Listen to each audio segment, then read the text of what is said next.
చిరంజీవి దగ్గర పైసలు విపరీతంగా ఉన్నాయి. ఆయనకు పైసలు ఖర్చు పెడితే ప్రాణం పోతుంది. ఒకసారి రాకేష్ మాస్టర్ ఉండే, ఆయనది ఒక వీడియో చూసిన. చిరంజీవి అనేటోడు రేషన్ బియ్యం ఇస్తున్నారు అంటే కూడా వచ్చి లైన్ కడతాడు, అంత పిసినారి అని చెప్పిండు.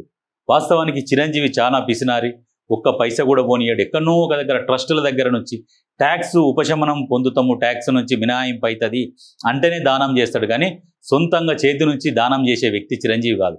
ఏది స్క్రీన్ మీద చూపిస్తుండు నవ్వుకుంటా, అందరు కాలు ముక్తురమ్మమ్మమ్మ వద్దనుడు, ఇటువంటివి స్క్రీన్ మీద ప్లే చేస్తుంటాడు. కానీ గుణంలా పవన్ కళ్యాణ్ దాంట్లో ఒక 10% కూడా చిరంజీవి రాడు. ఎందుకంటే ఇప్పుడు పవన్ కళ్యాణ్ వేరు, చిరంజీవి వేరు మెంటాలిటీ. కాకపోతే ఎంతైనా వాళ్ళ అన్నదమ్ములు, వాళ్ళకు ప్రేమలు ఉంటాయి. కానీ ఈయన గుణంతో కంపేర్ చేసుకుంటే చిరంజీవి చాలా జమీన్ ఆస్మాన్ ఫరక్ ఉంటుంది. అందుకనే ఎక్కువ యువతల క్రేజ్ ఎవరికి ఉంటుంది అంటే పవన్ కళ్యాణ్కే ఉంటుంది.